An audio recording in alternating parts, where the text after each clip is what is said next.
Because Baba once was reading letters and he said, how come I've read so many letters today and there was not a letter of thanks? This is probably the only time I really saw him very sad. She was known as Pedda Pottu Amma. And the wonderful thing about her was when she was a teenager, she actually saw Shirdi Baba. And she, I believe, was a witness when Shirdi Baba said, I'm going to come back as Sathya Sai Baba. The only one. What struck us as young students of Baba was the complete contrast in our relation with Baba and her relation with Baba. And it's simply because of the age difference. We had a great deal of respect and reverence when Baba would be around us. Complete on the contrary, for her, Baba was like a spoiled brat. And if I remember in the last interview, we spoke about the 3 zeros. And he said Pedda Pottu is one of those who has passed the 3 zeros, the lost tests her money, of mind. lost her family, lost her reputation. A 5 feet, 5 inch cobra, a huge snake, gave me one nasty bite and let go. At this point, I would have said, Swami, Sai Ram. I said, ouch! All that came from my mouth was, ouch! No Sai Ram, no Swami, nothing. It's a big mark. It's huge. Yeah, this is exactly where it bit me. It would take him at least 40 to 45 minutes for us to get that antidote. So it's not going to work. And that's when it hit me, that I could die. So I said, no Swami, it's a snake. He said, Chichi, your imagination, go, he said. As I was leaving the room, he paused, he said, listen. And that time it was a different voice, completely different voice. A voice of one who knows. Listen, he said. I turned around and looked at Swami. He said, from my mouth, I will never say it is a snake. It is a thorn, it is a thorn, it is a thorn. So my father was always wanting to die in Puttaparthi. That was his biggest desire. I got a telegram and by the time I reached, he died. He died in some unknown, weird place in Bhopal. For me, those first 2 hours was blank. And then came an anger towards Swami. In you. In me. For disappointing your dad's. My anger was, I said, I know my father had to die. I was ready for that. But why here? The reason why this is so powerful is we think we ask for the highest, not knowing that God has even greater plans for us. So for him, the body was nothing. The body can perish wherever it is. But the fact that he said, oh, your father wanted to go to Chitravati. Dantlo emundi, the body can go anywhere. I gave him my feet. So on the one side, what hit me was for him to say, I have given him my feet. He has come into me. Why? He said, and he asked me, why? Enduku telsa, he said, because he served me. Because he served me, he has reached my feet. That is the importance he gives for service.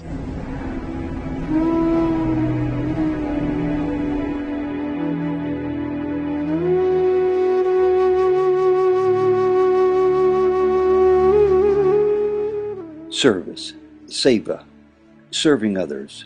The lessons taught by holy man Sri Sathya Sai Baba. Lessons learned by Sunder Iyer. Welcome to Soul Turns. This is part 4 in this series of interviews with Sunder Iyer, Sai Baba's student, personal attendant, and Sai University teacher. This interview was recorded on June 20th, 2011 in Elyria, Ohio, USA. Sunder Iyer, it's a pleasure again to be able to talk to you. This is a series of interviews really in the month of June 2011. This is our 4th in this series. We've recorded other interviews prior to this.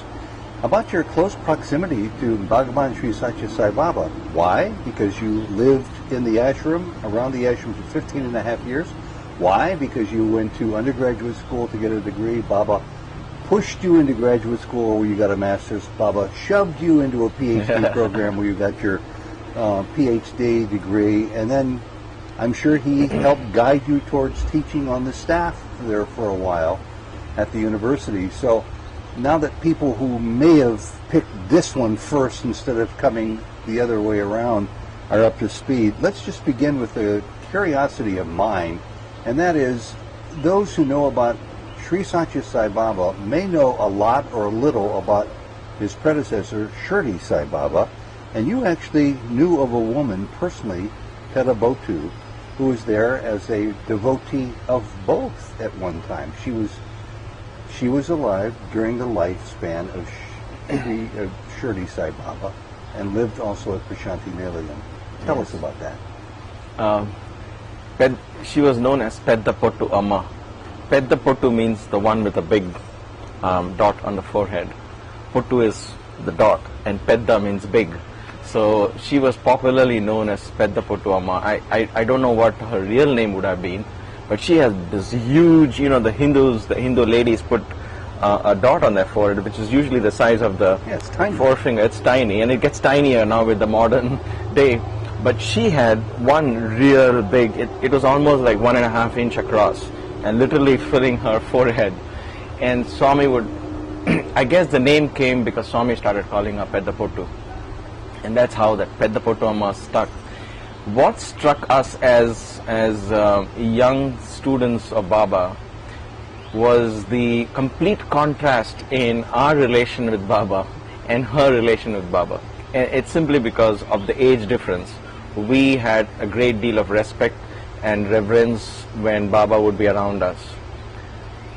Complete on the contrary, for her, Baba was like a spoiled brat. Literally. The way she would call Baba, I remember there were times when he would come out for darshan and he would pass by. Sometimes, he chooses to go a different direction. But if he chooses to go a little away from her, she will just yell out to him and say, what has happened today? Come here, I want to talk to you. Where's my Baba? And Baba would be like the teenager being embarrassed by his mom in public, and he would get pretty annoyed and try and look away. It was a very sweet, but we knew that Baba was full of love for her. And there was once where we actually shared an interview with her and us, and so we have Pedda Pottu Amma sitting and a few of us sitting, and then Baba had some very wonderful things to tell about her. And she would say, "Oh, Baba, keep quiet. You're talking too much about me. These boys don't have to know those stories and this and that." And I'm not able to recall exactly what specific things that Baba said, because those days I was still learning to understand Telugu, and Baba was speaking a lot of Telugu that evening. So I didn't even know that part. You had to learn Telugu. Oh, of course. Telugu was completely different from Tamil, and is still different from Tamil or Hindi. Being brought up in Bombay, Telugu was a completely new language. But there's this thinking among Westerners also that the state law of India requires school children to be taught in English, and I know that's the official language of the ashram, but still it goes hand in hand with those who speak Telugu as being very useful as well. If you're living in Puttaparthi, knowing Telugu is definitely useful. And to understand Baba's language straight from him, the best way was to pick up Telugu, and it was easy because you're there. You meet the servants who work in the hostel, and the boys. You get to speak Telugu, you get to understand, and then slowly. The beauty of Swami's version of Telugu was not anything colloquial. In that sense, it was 80% Sanskrit, and Telugu is that way a very rich language, because most of it, when you speak pure Telugu, you understand if you understand Sanskrit, you'll kind of tune into Telugu much faster. Mm-hmm. So but those days I was still getting to understand him, and so he had some beautiful things to tell about Pedda Pottu. And if I remember in the last interview, we spoke about the 3 zeros, mm-hmm. and he said Pedda Pottu is one of those who has passed the 3 zeros, the tests of mind. Lost her family, lost her reputation. And she has written her own book. She has, and people have talked about her life. Exactly as you said, she had lost everything. Is it having true come what to I've Baba. heard, I think from Jody, that it's an astonishing fact, if it's genuine, that she lost 9 children? I'm not able to recall the exact facts of her life. It's probably in the book that she had written in Telugu, and it's probably out there, definitely. But I do know that she had gone through everything that any saint would have gone through to realize God's presence. And the wonderful thing about her was, when she was a teenager, she actually saw Shirdi Baba. And she, I believe, was a witness when Shirdi Baba said, I'm going to come back as Sathya Sai Baba, the only one. So it's very fascinating to have known her, to have shared the same room with her and Baba, and watch that playful and beautiful and extremely warm. I have never seen Baba's mother, but having seen Peddapotama, I can gauge what could have transpired between Baba's mother and him. Because these were the people who on Swami's birthday would actually place oil on his head for his, they have a oil bath, a ritual where you actually put oil on your head and have a bath.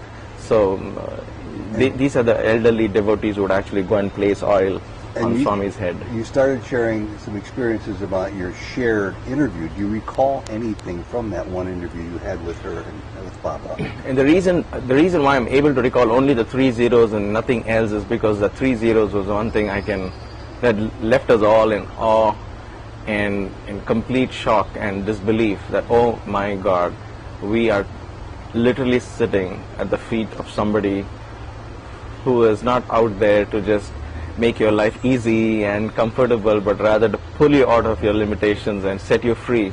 And that transformation requires the complete absence of fear. And to say, I love you, Baba, in spite of any obstacles in life.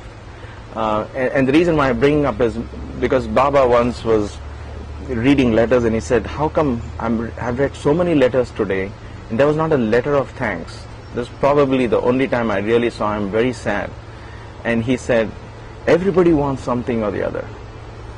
Somebody wants kids, somebody has kids, they have problems, they want them to get married, now they are married, they have problems in marriage, they want kids again. It just is never ending.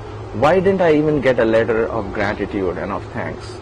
So for him, and he would always teach us that the greatest thing in a devotee is gratitude. Whatever happens, if you have the courage to say thank you, that is a sign of true devotion. And the 3 zeros that he talks about, where you could lose everything material around you, every single possession that you own could be lost in a fraction of a second, and would you have the guts?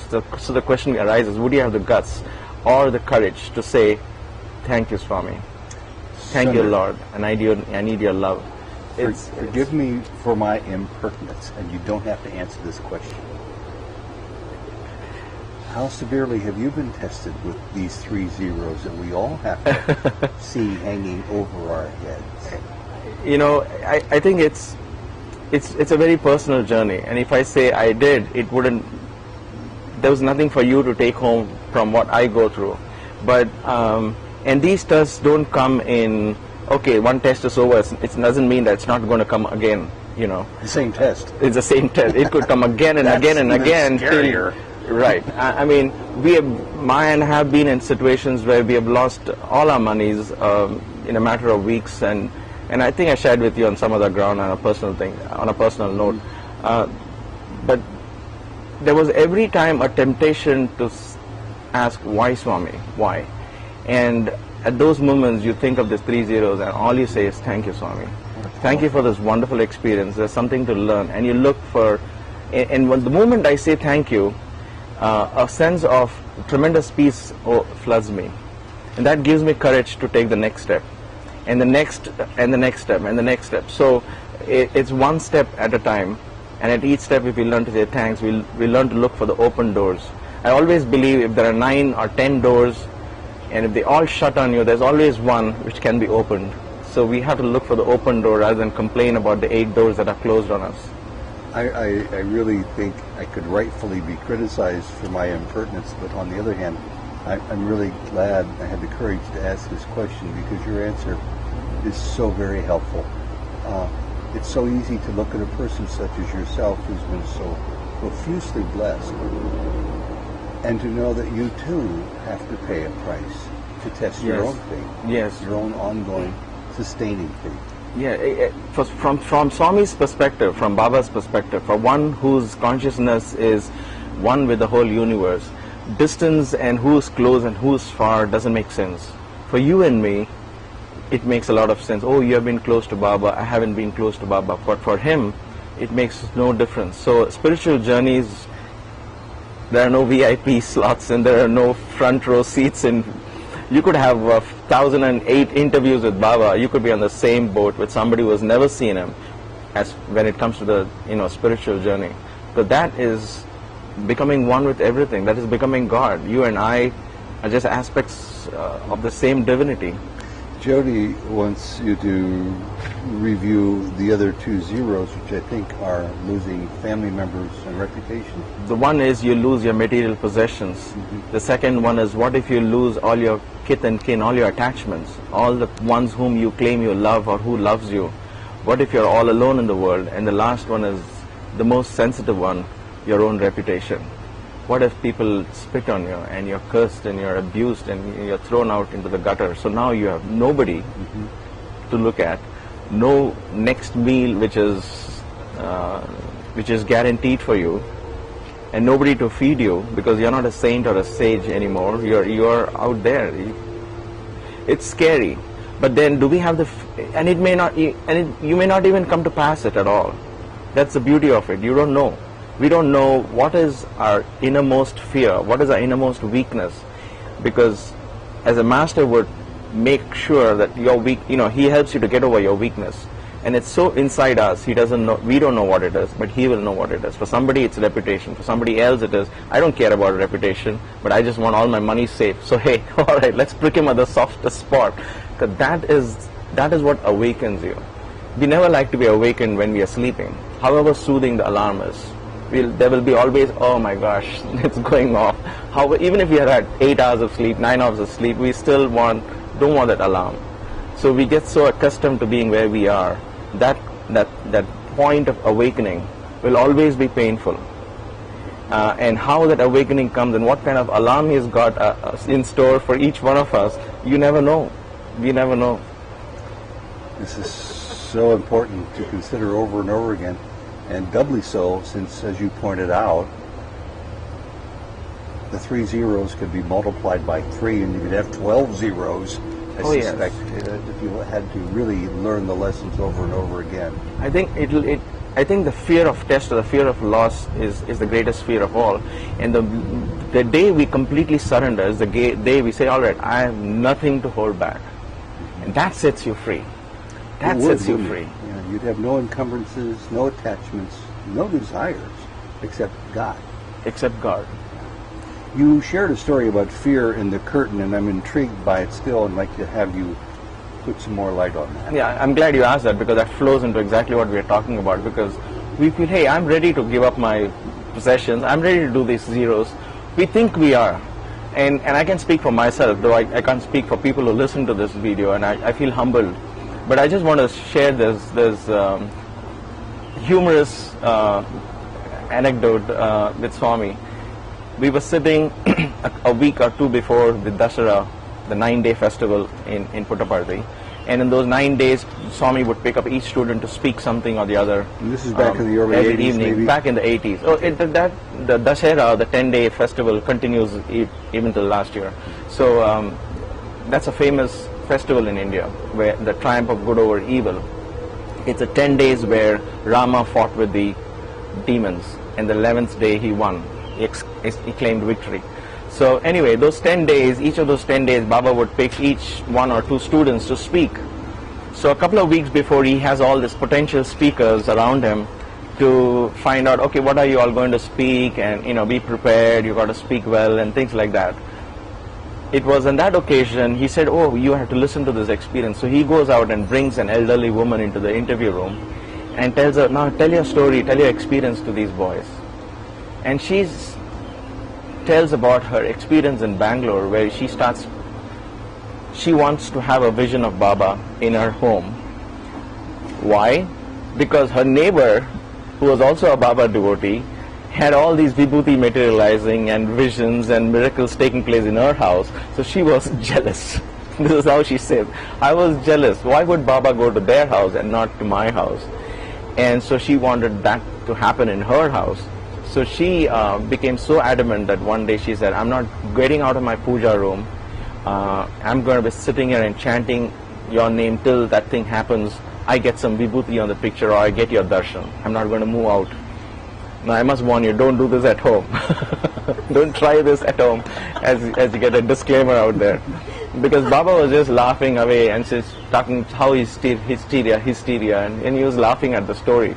But anyway, as the story goes, 3 days later, she didn't move at all. 3 days and nights, she kept chanting Baba's name, Om Bhagavan Sri Sathya Sai Baba Namaha. And the third morning, she said, I had forgotten why even I was chanting. It was because you were so mentally, physically, and spiritually drained. But she was just probably not even chanting. But she said, I kept hearing the chant constantly in my head, and suddenly I saw Baba sitting on the chair in my altar. And Baba said, what did you do then? She said, and she had tears in her eyes, of course, but she said, Baba, I was so frightened. I was so frightened. And then Baba laughed and says, look, sure, she did tapas, she wanted me to come and give darshan, and when she had darshan, she was afraid. Why fear when I am here? Now when I'm sitting here and I'm listening to that conversation, so I was thinking, oh my gosh, how foolish can this lady be? Why would she be afraid? You pray for God, and when He comes, why would He be afraid? What is the reason for fear? So in that moment, I was up there spiritually, and I looked down upon her, down. Oh my gosh, this is immature. That's so immature. Why would you be afraid? I would love to have the darshan like that, you know. That was what was going in my head. And this is how Baba showed us His omniscience. Not that, hey, I know what you're thinking, but very subtly.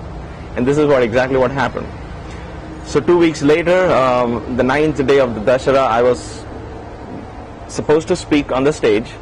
And as the practice goes, we would stand on the backstage in the Purnachandra auditorium.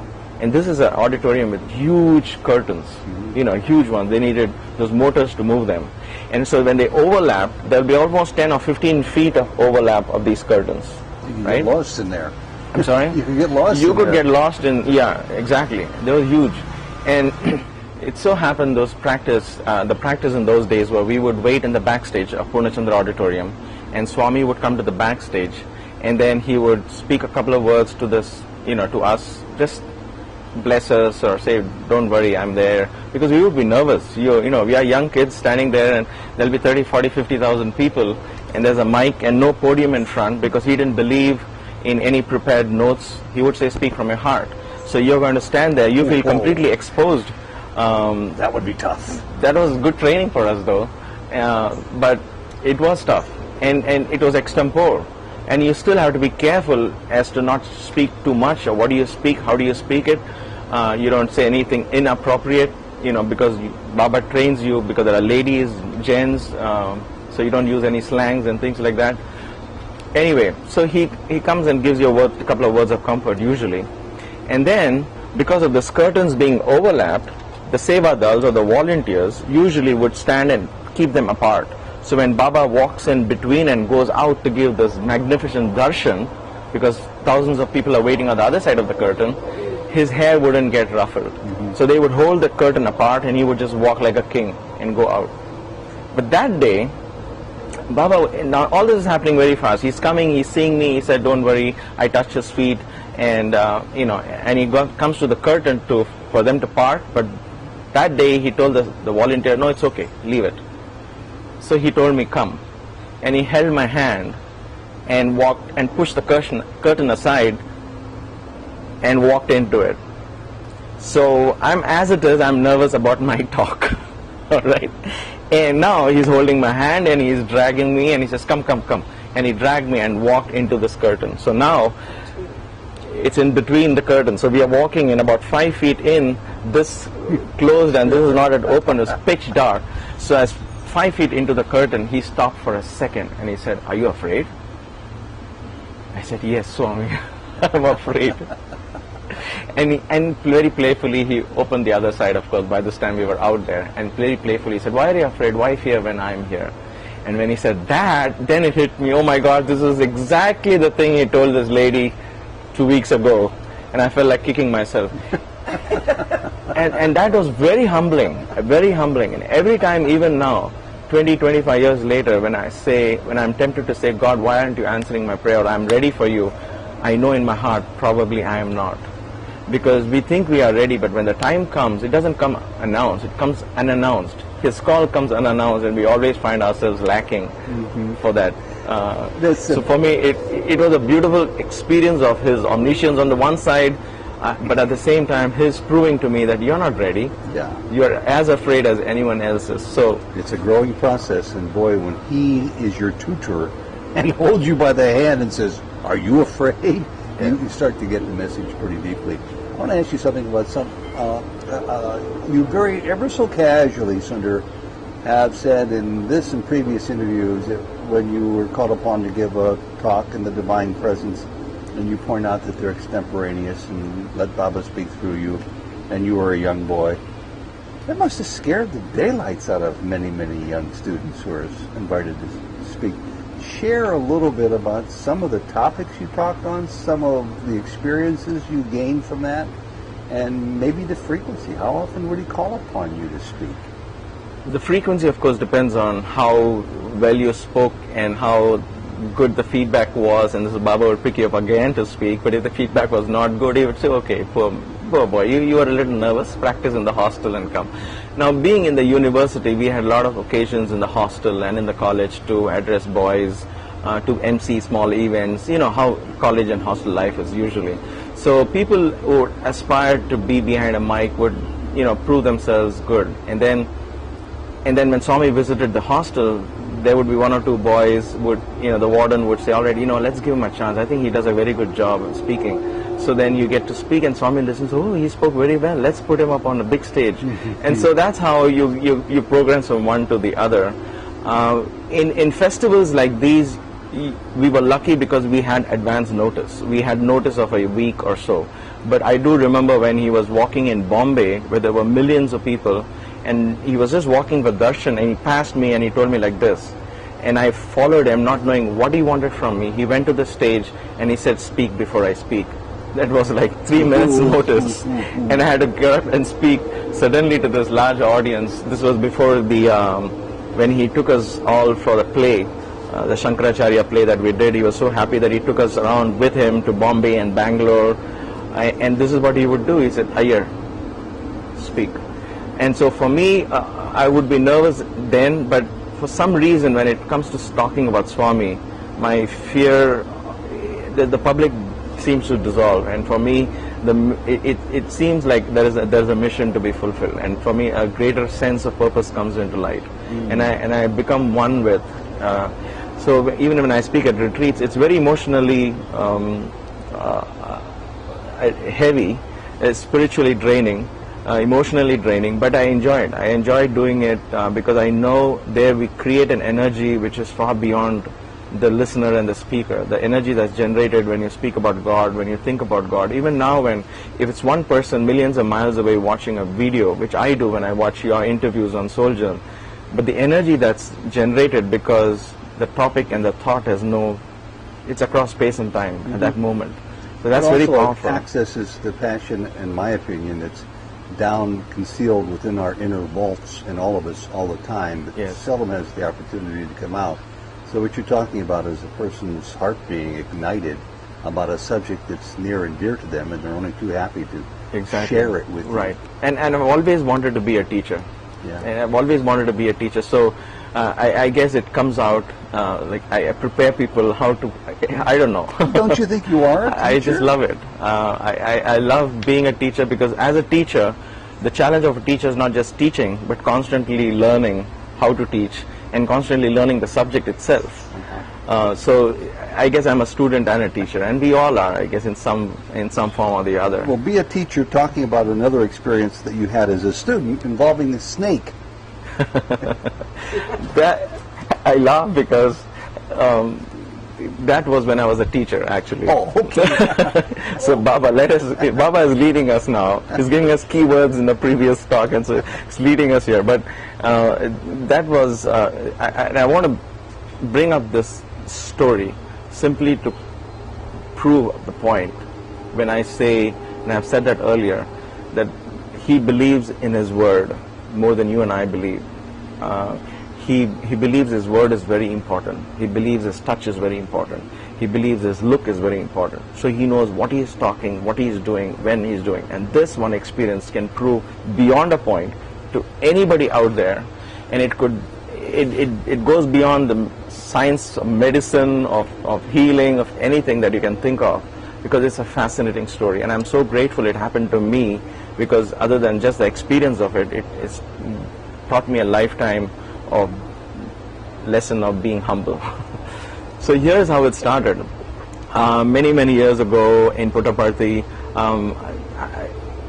I was walking one day after my yoga session back to the hostel, and I found some village urchins jumping up and down and hitting something on the road. And when I got closer, as I walked past, I saw they were hitting a snake. And my heart immediately went out to that snake. And they were jumping up and down, hitting in kotra, and all, they were talking in Telugu, and nobody had, as I watched it, nobody had the guts to hit the snake on, it was a cobra, nobody had the guts to hit it on its head, which I later learned would be the fastest and the easiest way to kill a snake, not by hitting the rest of its body. So this poor snake slithered away, more bruised and more dangerous, I guess, than before. And these boys were saying, good, we should not allow this. That's why I tell you, we have an amazing way to justify whatever we do. We can kill a snake and justify it. We kill human beings and justify it in the name of religion. It's fascinating how we can justify anything and everything. So I was so upset with that. I said, never again will I allow a snake to be killed in my presence as long as I know. I have a fascination for snake. And I didn't realize until that day that I had the secret love for snakes. I know it doesn't sound, my wife will go yuck, but I do. And so I started catching, and Puttaparthi, the name of Puttaparthi is anthill, the house of snakes, the name itself. So there are plenty of snakes, and being the tropical climate, there's plenty of cobras, the brown cobras.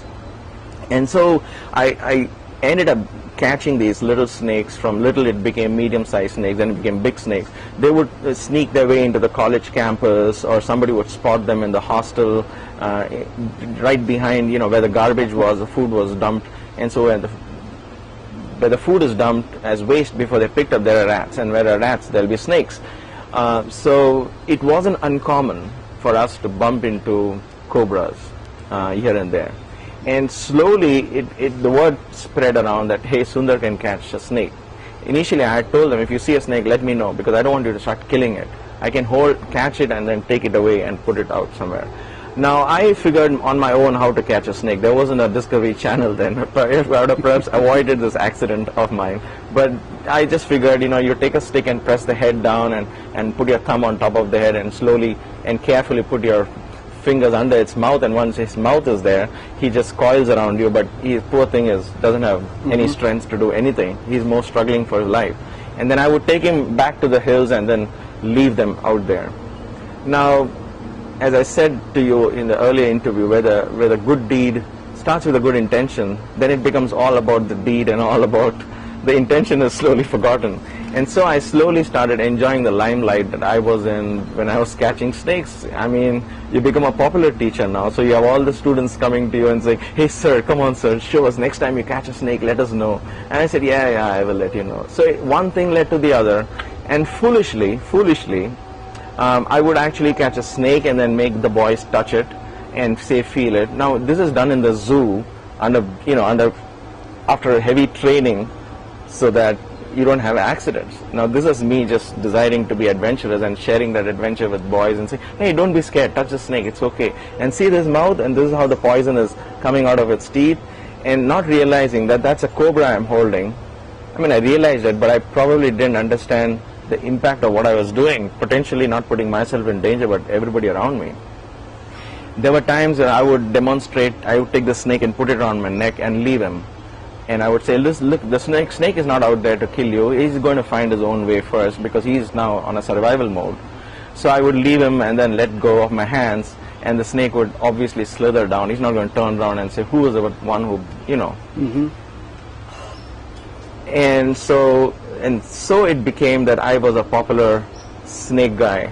and everybody got to know me as the one who catches cobras. And then, so the villagers, the locals in Puttaparthi, because of the hostel and college, and everybody got to know about it. So anywhere in the mandir now, there was the Prashanti mandir, in the college, in the hostel. So my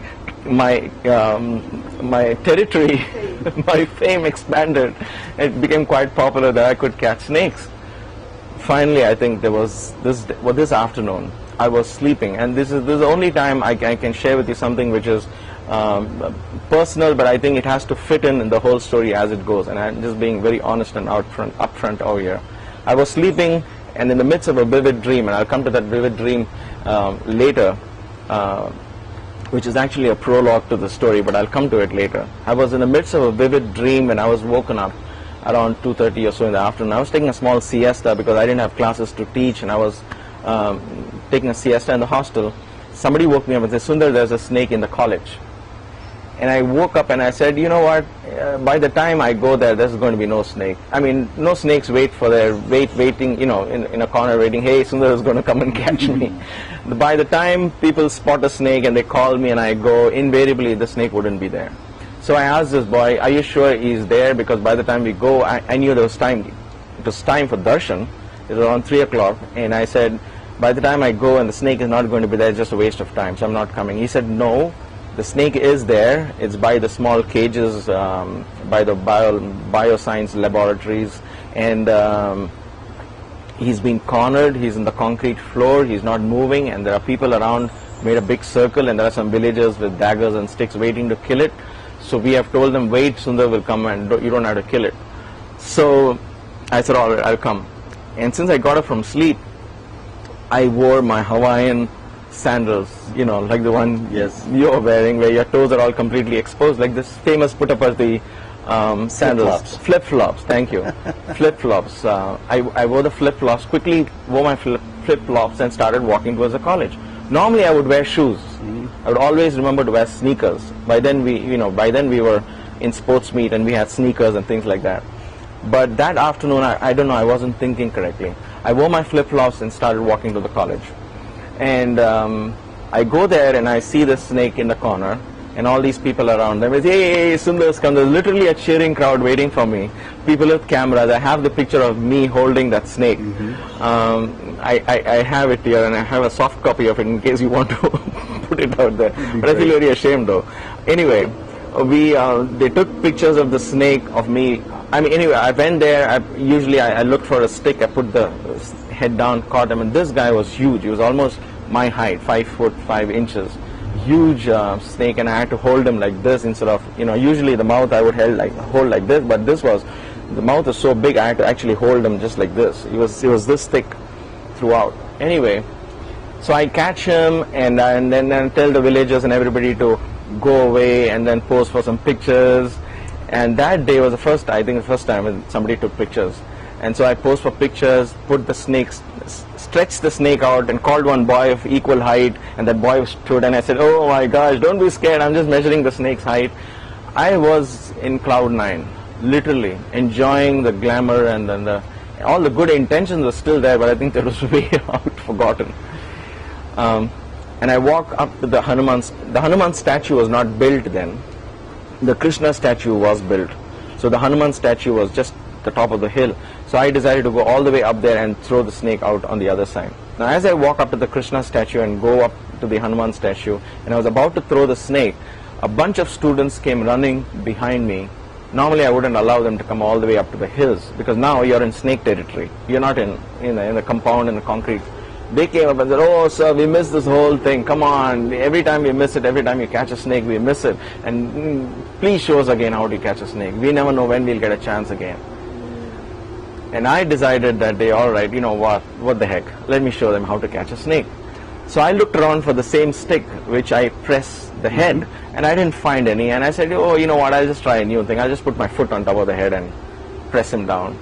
This is all going in my head, and little was I thinking that I'm wearing flip-flops, and that could be a dangerous thing that I'm trying with a wild snake. Might be a morsel for that snake to sink its fangs into. Right, and so I hold the tail of the snake, and of course I tell them, I had basic sense to keep them at a good distance, tell them stay there and watch. So I held the tail of the snake and let go of the head.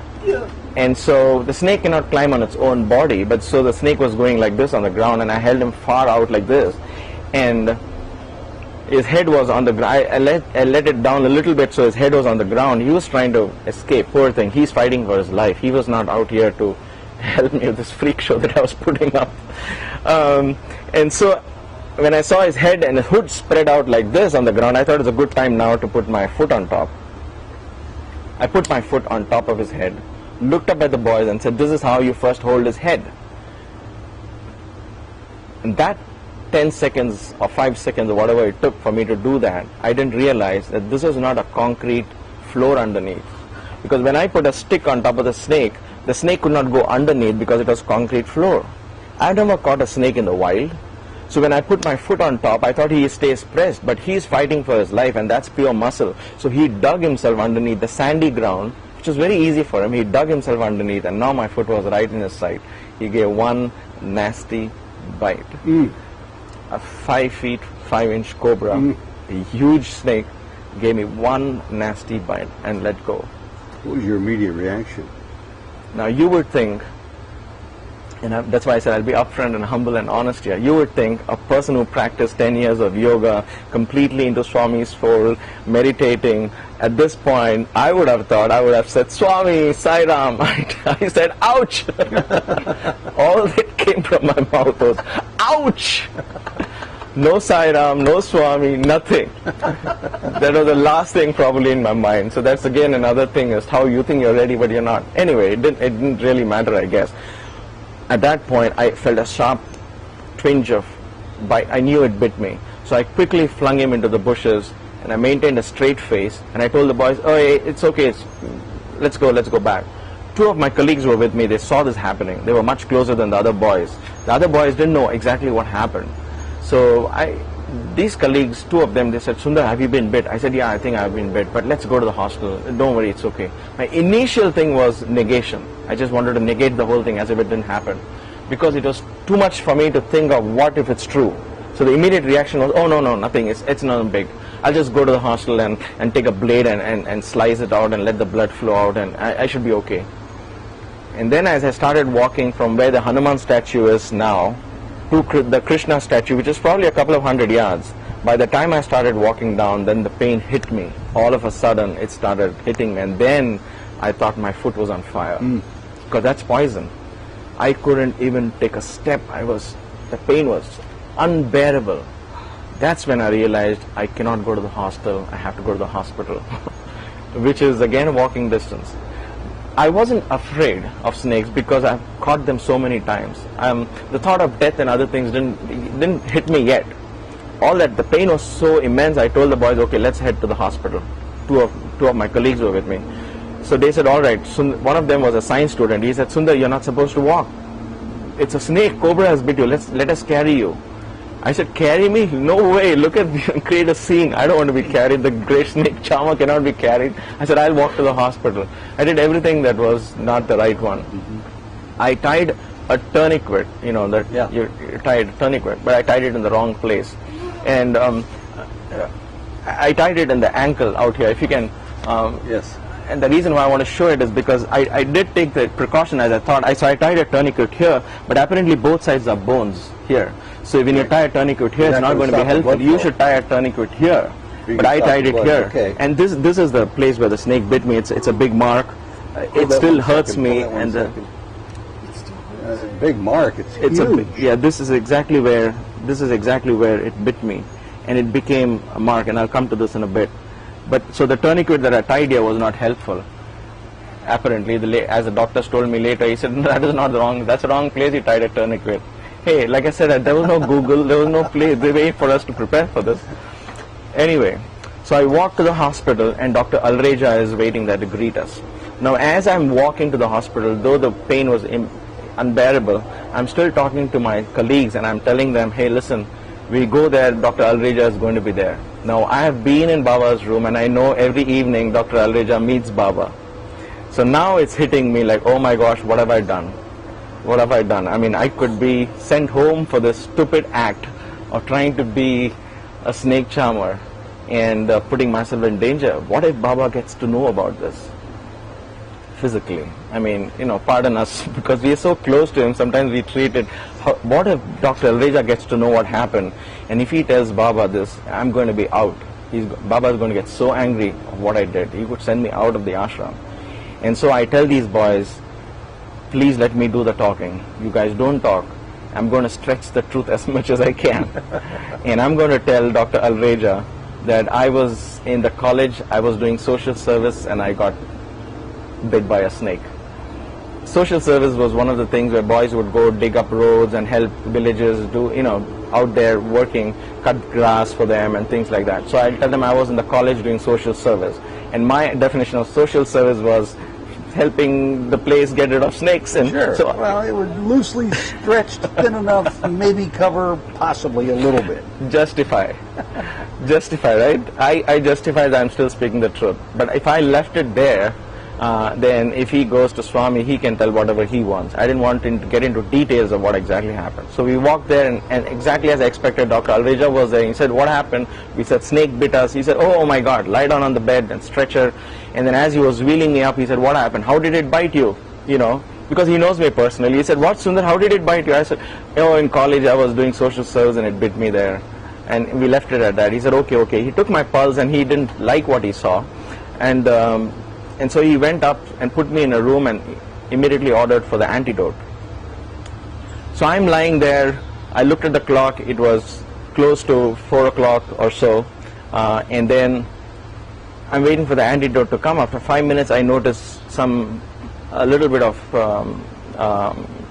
unrest among the doctor. And somebody came and told Alreja something. He said, you look worried. He walked away. And one of my colleagues came back to me and he said, Sundar, it's okay. No, nothing happened. I said, I didn't even ask. The moment you say nothing happened to me, I know something has happened. So what is it? He says, don't worry. The guy who was the antidote, because the hospital was small, there was one steel almirah where all the medicines were kept, and antidote was in that. Now the person who had the key to it had locked it and gone for Baba's darshan, which was at 4 o'clock. Mm-hmm. So now to open that almirah, it was a glass, you could have broken it, but the almirah was steel. So to get it, you got to send somebody now to the ashram, get him or get the key and come back. And they said, somebody's gone to fetch him. Don't worry, in 5 minutes he'll come back. And that's when I told this boy, I said, listen, if he's gone for darshan, and if Baba's out for darshan, nobody's going to disturb him. Going, coming, and I knew the darshan was out there. It would have been on now. And so I said, it would take him at least 40 to 45 minutes for us to get that antidote. So it's not going to work. And that's when it hit me, that I could die. And I said, okay, the antidote is not coming. So, and it's a cobra that has bit me. And already about 12 to 15 minutes has already passed by. And I was kind of feeling faint, but other than that, the burning sensation was keeping me alive, actually, in a way. So I couldn't really drift into that. I didn't know. So I told him, okay, I'm going to lie down and I'm going to practice something, and you wake me up before they inject me. And he promised he would. I lay down. Mrs. Prem Bahel, she is from the primary school, the warden of the primary school then, the principal of the primary school. These are two wonderful ladies, and I'm sure you would meet them when you go to the ashram even now. And she was there. She was a very elderly woman. She was gently, her hand was on top of my head, just gently like a mother.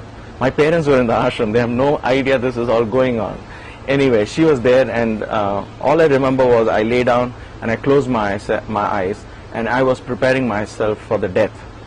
And being into yoga, and crazy as I was, I think I still am, my wife thinks so at least, I was wondering how should I exit my body.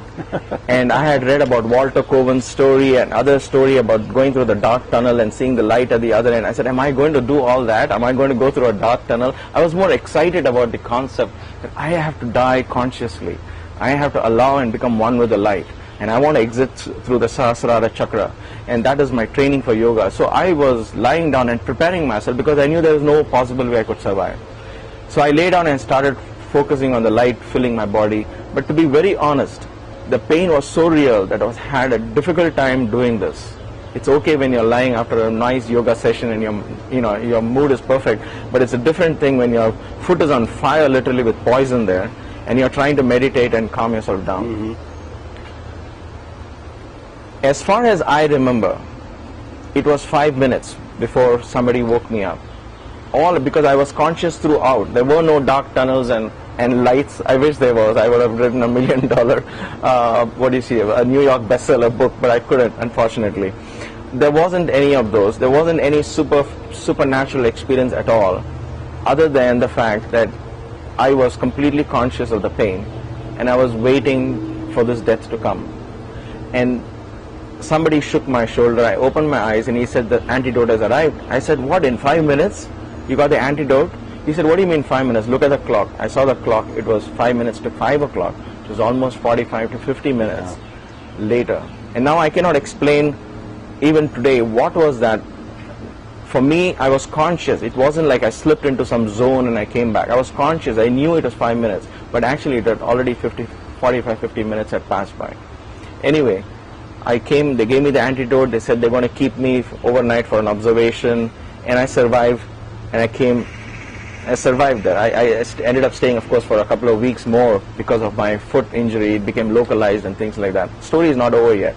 So in the evening, my father comes along with my mother, and of course he let go, and he said how foolish I was, and I said, promise them I won't catch a snake again.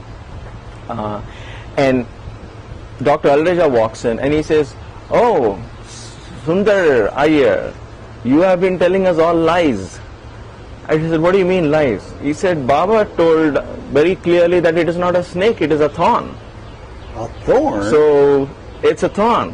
And I said, what do you mean, Baba said? And then he explained to my dad and me what happened. He said, no, when I couldn't find the antidote, and you were lying, and I knew your pulse was falling, I immediately called the ashram. Mr. Chiranjeevi Rao was there on the phone, and I told him, please inform Swami, ASAP, that Sunder Iyer has been bit by a snake. I don't have the antidote with me to give him right now. So his job was, when there's an emergency like this, let Swami know, because he didn't want Swami to ask later, why didn't you tell me? It was your job to bring it to my attention, right? So he wanted to bring it to Swami's attention that I've sent for the antidote, but it's not available, and there's a snake bite. So he knew that there's no way somebody could survive a snake bite. The picture here, my father then recalls what happened. Though he didn't recall the exact dialogue, my father recalls Swami coming out for darshan, and as he was crossing the ladies into the gents side, those days there was an arch in the sand. Okay, the arch, under the arch would be the ashram officials would stand, and they would not normally come in the way of Swami and his devotees unless there was something so important that couldn't wait for later in the evening. So Mr. Chiranjeevi Rao stepped out. Swami asked what it is, and then Mr. Chiranjeevi Rao told me this story later on. As he told Swami, he kneels down Swami and says, Swami, Sunder Iyer ki paamb karsindanta. That means Sunder Iyer has been bit by a snake. And Swami immediately retorted back. He says, no, that fellow is a drama boy. He's just doing it for my attention. It's not a snake, it's a thorn. It almost like rebuking him, saying, why did you disturb me for such a trivial thing? అది ఏం లేదు, అది ఊరికే ముళ్ళు, అది పాంపు కాదు, ఊరికే drama చేస్తున్నాడు వాడు. That's amazing. He's doing a drama. It's not a snake, it's a thorn. Don't disturb me for this kind of something like that, and walked away back into the darshan. So Chiranjeevi Rao called back, and he probably was in a strong voice. He told Alreja, what do you mean you're making me disturb Swami for these trivial things? So Alreja comes later and tells me, Sundar, you have been telling lies. This is what happened. But what would account for the pain and the venom and whatever came off that thorn must have been like a snake venom. You and I know it's a snake, and all my friends knew it was a snake. I knew it was a snake. But here's the thing. Here's the whole thing. I was so upset that evening when I heard this verse. I said, no vibhuti, no nothing. All I get is this kind of a thing, and Swami just puts me down, make me look like a fool. It was a snake, Swami. Come on, give me a break. You can't say it's a thorn. I was thinking in my head, all right, 2 years later. 2 years later. I never got an answer for it. I kind of, went past that story, and I forgot about it. I always wondered why was it that a snake bite, a cobra bite, which is supposed to be systemic in nature, which would cut your oxygen supply to the brain and immediately kill you within 15-20 minutes. How was the whole thing localized in my foot? and then it became a local wound, and the wound was treated, blah blah blah. That's a whole different story. But I was always wondering why and how. I mean, I didn't have any supernatural experience either, so it was like a big thumbs down from me. But I definitely learned the lesson that I would never go and do this snake catching incident, at least not in public's view, and I kind of completely refrained from doing any of such things again. 2 years later, now that's why I said there's a prologue and an epilogue for this. Let me finish the prologue now. As I was lying that night in the hospital, and I was thinking of the day's events, that's when it hit me how foolish I was and how serious I could have been in trouble. And actually, I actually died. My parents left and everybody left, and I was just going to sleep. And then it struck me that the afternoon, if you remember, I told you I was in the midst of a vivid dream and I was woken up. I went back to that dream and it hit me all of a sudden. In that dream, I had died, and I'm opening a manhole, and I'm coming out of it, and there's very cloudy skies, and I see my grandfather and great grand aunt and all these people around me. It's fascinating. I'm seeing all of them in this dream. I recollected that dream, and as I'm saying this now, I can get that dream. It was so vivid and clear. And I look around, and in a distance, a palanquin is coming towards me. 4 people are carrying a palanquin. They put it on the ground, and the curtain parts, and there's Swami inside. He says, "Come here." So I go to Swami, and I kneel down, and Swami says, "Do you want to come with me, or you want to go back down?" And I look at Swami, and I'm thinking of the chances I'm getting with Swami down there. I'm thinking, "Swami, I want to go down." He said, "Good, take namaskar." So I remember touching his feet, and I was woken up, and all this happened. I didn't even have time to recollect that dream until that night, which was for me very fascinating as to what was it. But then I just dismissed it as a dream. I said, "Yeah, okay, maybe there was a coincidence, maybe there's something I don't know, maybe it was something." I just didn't put 2 and 2 together.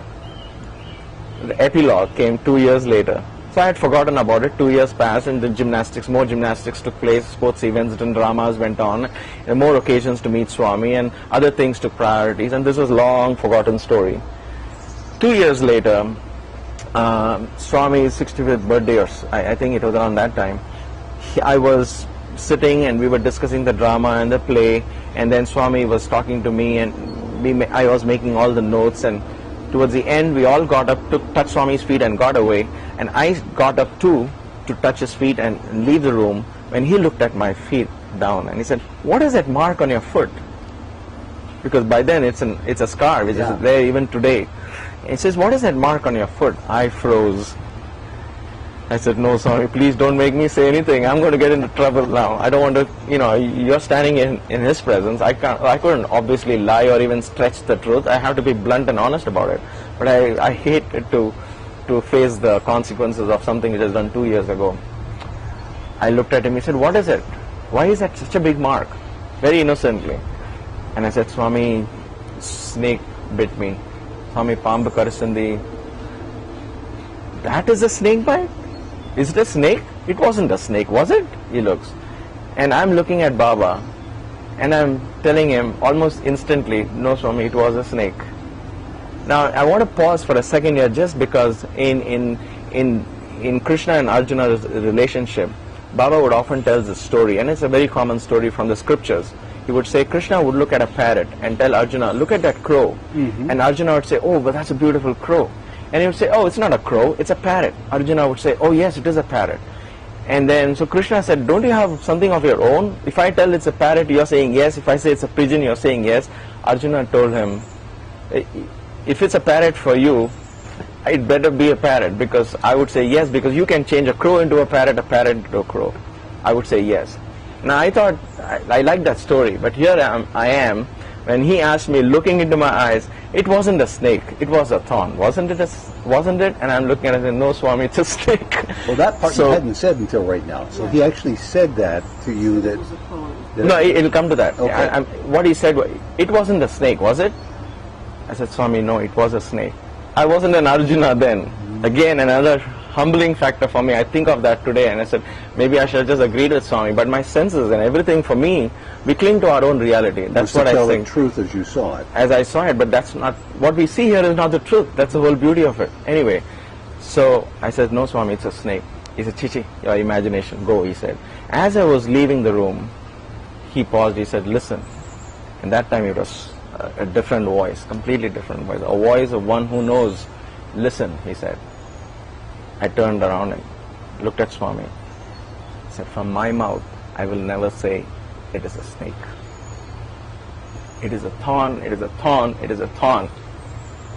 From my mouth, I will never say it is a snake. Na notu nunchi adu mullani eppudiki raadu. Na notu nunchi adu paambani eppudiki raadu. Adi mullu, mullu, mullu. Po, he said. And as I came out and sat in the bhajan hall, I was shivering because the truth of that statement hit me. And then I recollected 2 years ago when Chiranjirao told him, at that moment, there was no time left. It was just at that time when he had to decide and will it. There was no time even to write in the air and wave palms, no time to create vibhuti and send it to me. Almost instantly, in a matter of rebuking, he said, no, it's not a snake, it's a thorn, he's an actor. So he made the whole thing as a drama, as a play. He made it into an act, and he made the snake bite into a thorn. And he willed it as if it's a matter of, no. Now I realize why that was so fast and so abrupt and so sudden from his voice. He The sternness in his voice was willing it then and there. Even if he had materialized vibhuti, the sacred ash, and sent it to me, it would have been another 10 minutes for it to reach me. That would have probably been too late. For me, it's fascinating because I know it is a snake bite. The doctors knew it was a snake bite. It is a cobra bite, not even an ordinary snake. And for one to survive that by itself is a miracle. And for one now, 2 years later, to hear somebody saying, I will still not say it's a snake. It is a thorn, it is a thorn, it is a thorn. So that is why I say he believes that his word is so powerful that he can, even 2 years later, if he had agreed with me it's a snake, maybe it would have had its own consequences He then. transmuted our idea of reality to keep you from dying a torturous death from the venom of the snake, to have you undergo in its place the pain of a thorn Yes. prick into your foot. He localized, the whole poison was localized.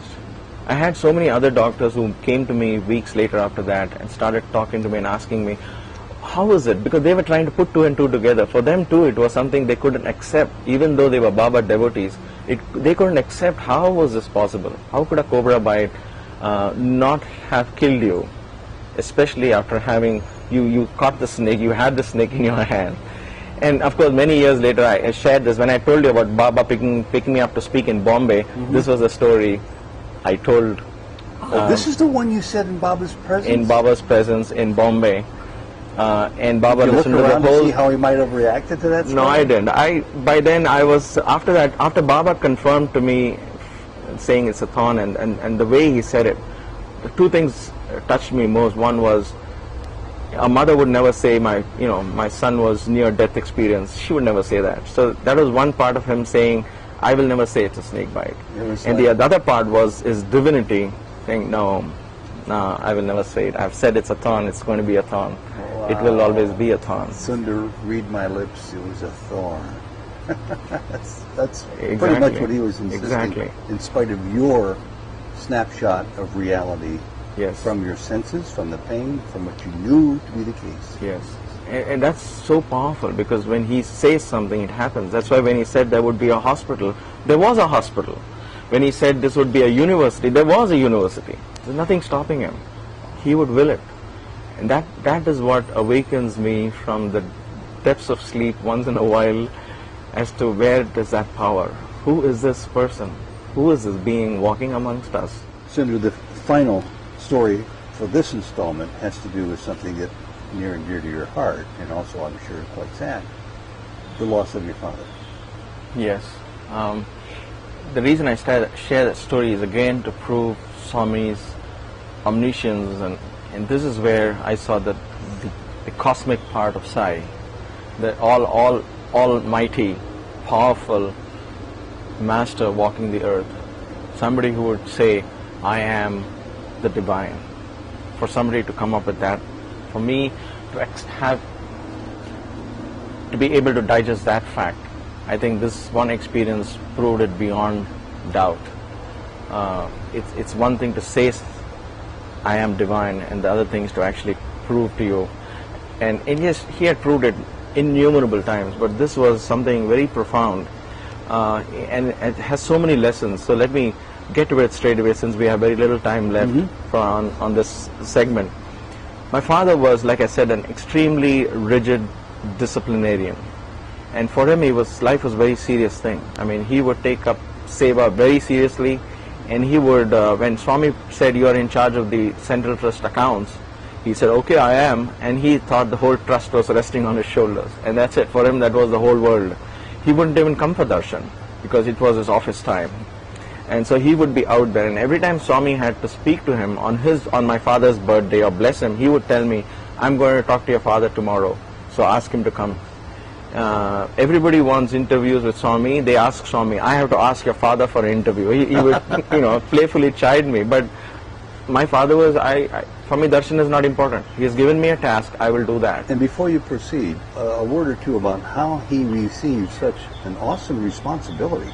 He was in charge of the accounts for the whole trust that ran Prashanti Nilayam? The Sathya Sai Central Trust. He was in charge of the trust. At that time, the trust was growing, and so he would sit with the internal and external auditors, and and account for every single expense, and help them make the double entry, and set up a lot of things in those days. He was an accountant, so when he came and retired, Swami said, "Can you be an accountant here?" And so he sat with Colonel Jogarao, and Colonel Jogarao liked him and told Swami he's a great candidate. And Swami said, "Yes, okay, then put him in charge of the accounts." And for Swami, my father, that was the ultimate. He said, "Finally, I can actually write accounts honestly." See, he's been working with commercial companies, and he would always have this in the back of my mind. When can I ever find a honest accountant? When can I ever be an honest person to say, okay, this is a liability, this is an asset, and this is how it is to be. No more cooking the numbers. No more cooking the numbers. And he was very glad, and for him that was the fruit of all his labor throughout his life, found fulfillment at serving Baba. Just like Maya says, her father was longing to fly, and finally all his flight carriers ended up flying for Swami. So I guess every carrier, no matter how unconnected it might seem, you have Ted Henry doing the news reading for 40 years, somewhere thousands of miles away, but now he is able to use his talent to serve Baba in the fag end of his career. I mean, after retirement, you're using the same talent and using it for Baba's mission. Along with Jyoti Cleary's guidance. Oh, of course. Which she gets from Baba. Of course, there's no doubt about it. I mean, the reason why I bring this about is quite a few people think that what they're doing is not spiritual. Yeah. And something spiritual has to be something else. Great point. No, I think every single career, every single task you take has a potential of being a matter of service to God. I met, I have a friend in Dayton, an extremely well-known, a very profound accountant, in the sense he brings about merging of different companies, and he helps in all this kind of stuff. He's a great helper in preparing business plans and things like that. Now he takes young adults and youngsters from Swami's fold and helps them come up with good business plans. He says, "That's my seva for Swami, that's my talent, I'm using it." So, and apparently a business plan which is just dry numbers and about profits, he's taking that and making it his worship. I think anything and everything, if you look for it to be spiritual, can be spiritual. Work is worship. Work becomes worship, and that's the beauty of this lesson I found. Anyway, my father was so strict about his work, so for him that was his worship, and Swami would have to call him, wait for him, and speak to him if he had to speak something. That relationship was amazing. My father's only desire as a Hindu Brahmin was to die in Puttaparthi. He said, "This is my only desire, I have to die in Puttaparthi." And he told my mother, "When I die, you should chant Gayatri in my ear, don't cry. Don't be crying and wailing. You should be chanting Gayatri in my last moments of my life." And my mother would say, "Oh yeah, you do the same thing to me too." And I would sit down and say, "You know what, don't you guys have anything better to speak about?" But that's how my father was. For him, everything was a matter of, okay, this has to be done this way. And that's it, no second thoughts about it. 1992 summer, Swami had to leave for Vrindavan, and my father, and Swami had specifically told my father that summer he would not be in Puttaparthi. He said, "Summer you go, spend with your daughters and your grandchildren, and then you come back, your son is going to be here." So 1992 he left for Kodaikanal or Vrindavan? Swami left for Vrindavan and then Kodaikanal, but my father planned to leave on April 1st, on April 2nd or 3rd, he planned to leave for to the north to see his daughters, that's my sisters. He went to Bhopal, which is a far off place, about 3,000 miles from Puttaparthi. And so he went to Vrindavan, Swami blessed him, Swami said go, he took Swami's blessings and then went to Bhopal. And just before that he had met Maya and he told me that he likes Maya and Maya is the right person for me. He blessed both of us. I said, I don't know, this is all up to Swami, but for him it was something had to be done. And I realized now that was 20 days before he died. So April 1st we celebrate as our engagement day. Also an April Fool's Day. But my father blessed both of us and said, when I come back, we will take it up with Swami. April 9th, I remember, he left for Bhopal. And this was my father's only desire, because anybody dying in Puttaparthi, he would be there, out there, he will do the last rites for them and take the body to Puttaparthi and do the cremation and do all that. Because he said, as a Hindu Brahmin, it's my duty to do that. Honor any fallen body and never let them know that there was nobody to give them. In India, that's a very sacred thing. It says Kandadena, means don't let a dead body just be there to rotten. You have to always give a shoulder for a dead body. And that's why people have sons, because they say the sons can carry them when they die, and things like that. So my father was always wanting to die in Puttaparthi. That was his biggest desire. When he went to Bhopal, he had a heart attack. I got a telegram, and by the time I reached, he died. He died in some unknown, weird place in Bhopal on April 20th. When I got a call, I rushed, and I didn't know, they said, Father's serious. I rushed, and by the time I reached there, I saw him in a coffin with ice, and they just preserved the body for 1.5 days before I came. Of course, I was heartbroken. I went and spoke to my mother, and my mother, in amidst sobs and tears, she told me, I did exactly as your father wanted me to. When he kept watching the monitor, though it was behind him, he would turn his head and kept watching the monitor, I believe. Suddenly his kidney failed and blah blah blah, is a multi-organ failure or whatever, and that was a small hospital, they didn't know what to do about it. He told my mother like this, when the time came, my mother sat, she made him sit, went into his ear, chanted the Gayatri, and then he collapsed on her shoulder. So she told me, I did my job. For me, those first 2 hours was blank, and then came an anger towards Swami. In you? In me. For disappointing your dad's? My anger was, I said, I know my father had to die, I was ready for that, but why here?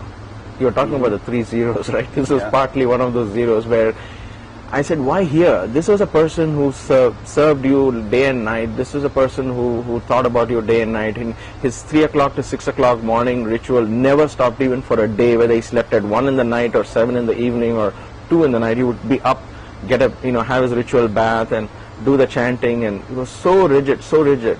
I said, why couldn't that one desire be fulfilled? Why in this unknown place, even today, I don't even know where his body was cremated. So why would it be here? And I was so angry with Swami. There was no room for any doubts anymore, because I had seen Swami's omniscience and omnipotence many times over. So there wasn't that he didn't know. I said, why would Swami allow this to happen? Why would this happen? I was very angry with him. So my mother asked, don't you want to send a telegram to Swami? I said, I'm not even interested in informing him. I'll take care of it. I'll send him maybe a week later or 10 days later. I'm not even interested in informing. So nobody informed anybody in the ashram, because they waited for me to do whatever, They said, okay, it's your call, whatever. And then I waited there, spent 10, 12 days, did all the rites that they wanted me to do, and then sent a telegram to Swami just as a formality. Swami, father passed away. Pranams. That's all I said, because I was very angry. I didn't want to say anything. I stayed there for some time, and then I came back to Vrindavan, and Swami had returned back from Kodaikanal. And so when he came out for darshan, I was sitting in the first line. He came out straight to me, and he said, Chesko, means touch my feet. Okay, I touched his feet, I looked up to him, and he said, don't worry, I'm here. And then suddenly he had a playful thing in his eyes. He said, did the boys tell you in Kodaikanal what happened? Did they tell you? I'm like, Swami, what would they tell me? I said, no, Swami. Oh, wait, I'll come back from darshan and tell you. So he goes off for darshan. And then I couldn't wait, of course, for Swami to come back and tell me what was it that he wanted me to know. So I turned around, and one of the Kodaikanal boys came to me and Sundar, I heard about your dad, and I'm so sorry to hear about his death. I said, thank you for your condolence. So he said, Sundar, I want to check something with you. I said, sure, what is it? He pulls out his diary and he goes to the dates, and he said, when did your father die? I said, April 20th, he passed away. He said, what time? I said, what do you mean, what time? From what the doctors told me, it was at 2:30 or 3:30 in the afternoon, he died. So I asked him, why are you asking me these details? He pulls out his diary and he says, Sundar, look at this. On April 20th in the afternoon, Swami was with us in Kodaikanal. At this time, around 3:30 or 4 or whatever the time was, he pauses, he keeps quiet for a while, for a few seconds, and then he asks people, now this is happening thousands of miles away. He's asking people around him, how many of you know Sunder Iyer's father? How many of you know Sunder Iyer? So obviously the boys knew, because I was there in Puttaparthi. So they raised their hands. A couple of primary school people raised their hands and said, we know Sunder Iyer. And Swami said, oh, you all know him? Yeah, his father just reached my feet. I listened to what that boy said. I was stunned. And then Swami comes back from darshan, calls me inside. Did you know what I said? Did you know what I said? Oh, your father wanted to go to Chitravati. That is only the body. I gave him my feet.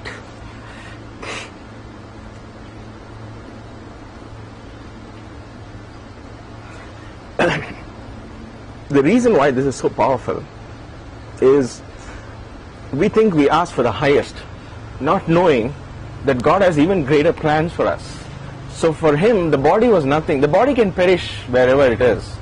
But the fact that he said, oh, your father wanted to go to Chitravati. The body can go anywhere. I gave him my feet. So on the one side, what hit me was for him to say, I have given him my feet. He has come into me. Why? He said, and he asked me, why? Enduku telsa, he said, because he served me. Because he served me, he has reached my feet. That is the importance he gives for service. And this is such a powerful story that I often think of as the ultimate revelation for me as to who Baba is. And that's why, for me to even define him as God is limiting who he is. Sunder, I'm speechless.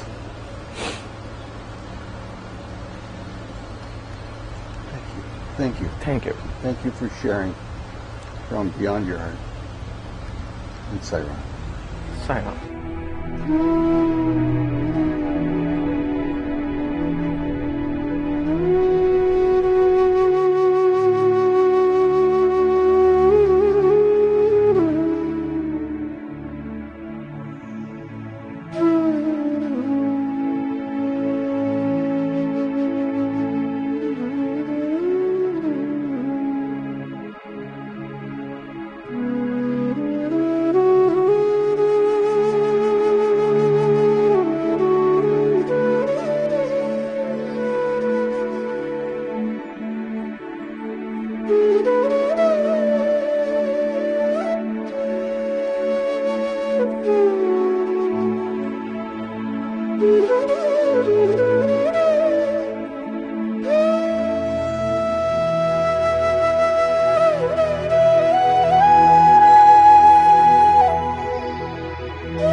I